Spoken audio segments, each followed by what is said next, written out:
बेटा good morning everyone, I hope you all are great. तो बेटा अभी तक हमने क्या किया था, कल हमारी जो एक्सरसाइज दी थी हमने उसके पहले 5 क्वेश्चन कर लिए थे। आज हम क्वेश्चन नंबर 6 से स्टार्ट करेंगे। तो देखिए कैसे करना है आपको। बेटा चैप्टर नंबर जो आपका 6 है उसमें क्वेश्चन नंबर 6 में आपको प्रॉपर्टीज का यूज़ करना है। तो स्टेटमेंट आपकी 26 इंटू -23 प्लस -23 इंटू 46, ऐसा ही कुछ है आपके पास। 23 या 43 यहाँ पर 43। तो देखिए करना क्या है इस क्वेश्चन में, आपको पहले कॉमन लेना है। कॉमन कैसे लेंगे आप देखिए, यहाँ पर भी -43 है, यहाँ पर भी -43 है। तो बेटा जब दो टर्म्स में कोई चीज़ सेम है उसको हम बाहर निकाल सकते हैं। ये हमारा कॉमन है, ये यहाँ भी था, यहाँ से दोनों से बाहर आ गया, यहाँ 26 बच गया। तो एक बात का ध्यान रखना, जब भी बेटा हम कोई नंबर कॉमन निकालते हैं तो उसकी जगह सिर्फ क्या बचता है, हमेशा 1 बचता है, -46। इसको आप सोल्व कर देंगे अभी, तो -43 26 -46 ये बन गया बेटा -43 इंटू -20। तो ये माइनस माइनस प्लस हो गया आपका, और जब मल्टीप्लाई करोगे तो बेटा यहाँ से आंसर आएगा आपका 860। कितना आएगा आपका 860। कॉमन कैसे निकालना है, अगर दो टर्म्स में बेटा कोई चीज़ आपके सेम है, अगर दो टर्म्स में कोई चीज़ आपके सेम है तो वहाँ पर क्या करेंगे, आप उसको बाहर निकाल सकते हैं और उसकी जगह सिर्फ क्या बचेगा, 1 बचेगा। इसके बाद जो इसका आपका सेकंड पार्ट है वो देखिए, सेकंड पार्ट आपका क्या कहता है, 6 इंटू 169 इंटू 50। तो बेटा सेकंड और कुछ एक दो पार्ट और है, उसमें से एक बात ध्यान रखना आपको पहले वो मल्टीप्लाई करनी है जो इजी हो। जैसे 4 इंटू 169 इंटू 215, ये वैल्यू आपके पास गिवन है, आपको इनके यहाँ मल्टीप्लाई करनी है। इसकी मल्टीप्लाई आपके लिए इजी नहीं होगी, ये आपके लिए बिल्कुल इजी नहीं होगी, लेकिन जब आप इसकी मल्टीप्लाई करोगे तो आपको पता बेटा इसका आंसर आएगा 1000। तो जो इजी है पहले वो कीजिए, उसके बाद ग्रेटर नंबर से इसकी मल्टीप्लाई, आपका बिल्कुल सेकंड्स के अंदर आंसर आ जाएगा। तो ऐसे करना आपको काम ये। इसके बाद जो आपका बेटा नेक्स्ट पॉइंट रहेगा वो नेक्स्ट पॉइंट है, देखो ये -50 इंटू 19 इंटू 4 इंटू -2। आपको पता है बेटा एक तो ये इजी है, ये भी इजी है, तो जहां पर आपका 100,000 या से जीरो पीछे आने पहले वो करिए, वो आपके लिए इजी रहेगा। तो जब इनकी मल्टीप्लाई करोगे माइनस माइनस प्लस, 52 जा 100 हो गया एंड 19 4 जा बेटा 76 हो गया। तो इसकी मल्टीप्लाई होगी आपके 7600। कितने आ गया आपके पास में 7600, इसका आंसर हो गया आपका। ये आपका इसका थर्ड पार्ट था। इसके बाद जो आपका इसका फोर्थ पार्ट है, देखिए क्या कहता है, देखिए 4th 5th 6th पार्ट बेटा सेम है। 48 इंटू 105, आपको पता है ये 100 के पास पड़ता है, तो अगर 100 के पास पड़ेगा तो बेटा इसको हम 100 प्लस 5 लिख सकते हैं। लिखने के बाद अंदर यहाँ इनकी मल्टीप्लाई कर देंगे, plus minus minus 48 100 plus minus minus 240। जब इसको हम सोल्व करेंगे बेटा यहाँ पर तो ये बनेगा आपका माइनस का 5040। ये इसका क्वेश्चन का आपका सॉल्यूशन है। इसके बाद जो आपका नेक्स्ट क्वेश्चन है वो क्या है, कैसे करेंगे आप वो देखो एक बार। क्वेश्चन नंबर बेटा 7 में आए, 7 का फर्स्ट पार्ट है आपको -1 की ऐसे नंबर से मल्टीप्लाई करनी है कि आपका आंसर बेटा माइनस का 36 आए। तो मैंने आपको बताया था जो नंबर यहाँ मल्टीप्लाई नहीं होती वहां पर आकर क्या मिल जाती है आपकी डिवाइड, -36 बाई माइनस का 1, आंसर बच गया आपके पास 36 बच गया।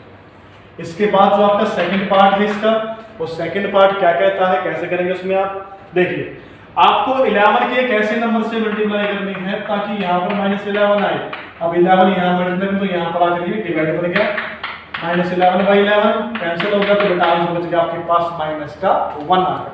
इसके बाद जो हमारा नेक्स्ट पार्ट है, आपको 74 को ऐसी नंबर स्टेटमेंट आपकी which when divided by 74 gives -1, एक ऐसे नंबर जिसको आप 74 से डिवाइड करेंगे तो -1 आएगा। आपको पता है ये यहाँ डिवाइड तो यहाँ मिल जाएगा मल्टीप्लाई, तो ये आ गया आपका 74 इंटू -1 माइनस का 74। तो जी ये क्वेश्चन आपको ऐसे करना है। इसका जो फोर्थ पार्ट है इसके बाद आप वो पढ़ेंगे। देखिए बेटा फोर्थ पार्ट क्या कहता है आपको है ना, एक नंबर है, नीचे कोई भी लिख दो जीरो को छोड़कर, 1 2 3 4 5 कुछ भी लिख लो, 6 लिख लो। यहाँ पर आपको ऐसे नंबर फिल करनी है कि आंसर हमेशा आपका 0 आए। तो एक बात का ध्यान रखना, मैंने आपको बताया भी होगा कि अगर आपका ऊपर 0 बनता है तो नीचे चाहे 0 को छोड़कर कुछ भी हो, हमेशा क्या आएगा आंसर आपका 0 ही आएगा।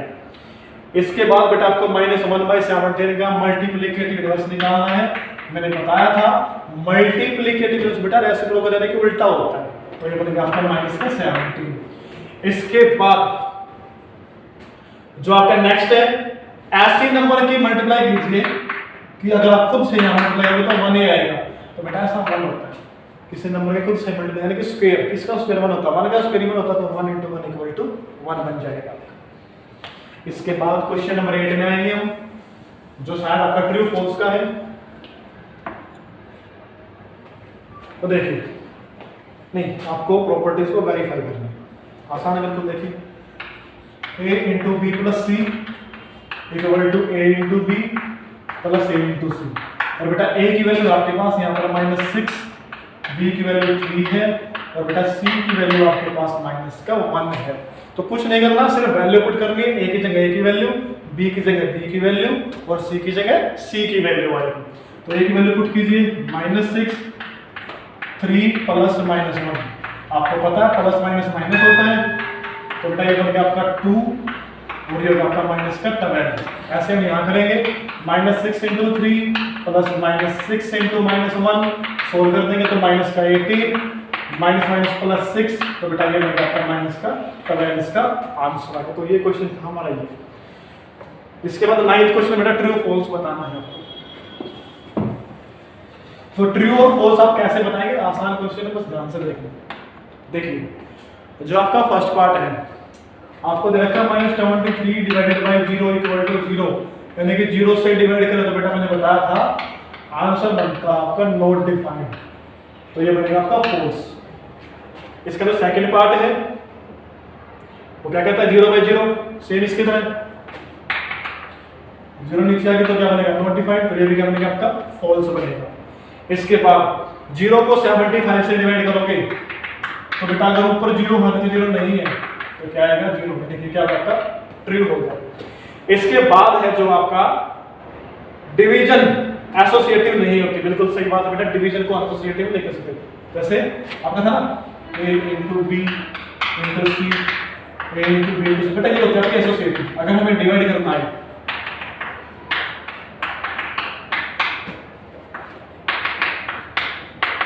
तो बेटा ये कभी भी एसोसिएटिव नहीं होता, फॉल्स होता है। फोर्थ पार्ट इसका 0 इज मल्टीप्लिकेटिव इनवर्स ऑफ 0, बेटा 0 का कभी भी कोई भी मल्टीप्लिकेटिव इनवर्स नहीं होता, क्योंकि अगर हम 0 का इनवर्स करेंगे तो 1/0 बन जाएगा, वो होता नॉट डिफाइंड, फॉल्स है भी। अगला डिवीजन कम्यूटेटिव गलत है, ये भी नहीं होता। अगला multiplicative identity of integer is 0 कैसे होगा, आपको ऐसे नंबर से मल्टीप्लाई करना है यही है, तो क्या होगा मल्टीप्लिकेटिव आइडेंटिटी आपकी 1 बनेगी, मैंने आपको बताया था। इसके बाद एब्सोल्यूट वैल्यू ऑफ a, इसकी आपको बताना है इसका मल्टीप्लिकेटिव इनवर्स क्या है। आपको पता है बेटे वैल्यू बेटा प्लस की आएगी, तो इसका बनेगा सिर्फ 1/3 -1/a नहीं बनेगा, फॉल्स है, ये भी फॉल्स था। और जो आपका फिफ्थ पार्ट अभी फॉल्स है। नेक्स्ट क्वेश्चन 9th क्वेश्चन में है। तो बेटा 9th क्वेश्चन हमारा क्या है, क्या कहता है, क्या निकालना है वो देखिए आप, काफी इजी है। देखो आपको सिर्फ प्रॉपर्टीज का यूज करना है।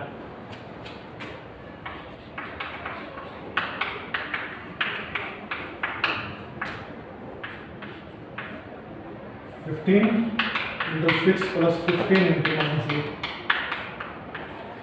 आपको बेटा यहाँ से एक्स की वैल्यू निकालनी है, तो हम प्रॉपर्टी का यूज करके निकालेंगे। देखो यहाँ से कुछ कॉमन आ रहा है, ऑफ कोर्स 15 कॉमन आ रहा है यहाँ से, तो बेटा अंदर बचेगा 6 प्लस -8। अगर हम इसको इससे कंपेयर करें, ये वैल्यू सेम है, तो ये क्या बचेगा आपका x आ गया। तो बेटा इसका फर्स्ट सेकंड थर्ड पार्ट ऐसे ही आपका प्रॉपर्टीज है, कॉमन लेना है उससे निकलेगा। लास्ट पार्ट थोड़ा अलग है, वो देखिए कैसे करेंगे। 4 5 6 into 100 plus 6 101 plus x equal to 4 5 6 into 100। दोनों सेम है, कैंसिल हो गई, प्लस का यहाँ के माइनस का होगा, तो बेटा आपकी इसकी वैल्यू आ गई माइनस का होगा। तो माइनस की आपकी वैल्यू आ चुकी है। इसके बाद नेक्स्ट क्वेश्चन, तो बेटा इसके बाद जो आपका नेक्स्ट क्वेश्चन है वो क्या रहेगा, वो देखिए क्वेश्चन नंबर 11, लास्ट क्वेश्चन आपका। आपको बोर्ड मास फॉर्मूला यूज करना है, ये हमने क्लास 6 में भी किया था। तो बेटा ये क्वेश्चन आप खुद करोगे, 11th क्वेश्चन यूजिंग बोर्ड मास में। पहले bracket of divide multiply subtract, sorry add subtract ऐसा करना है। तो बेटा एक्सरसाइज भी हमारी कंप्लीट हुई। कल हम शुरू करेंगे exercise C. Till then thank you, take care, have a nice day.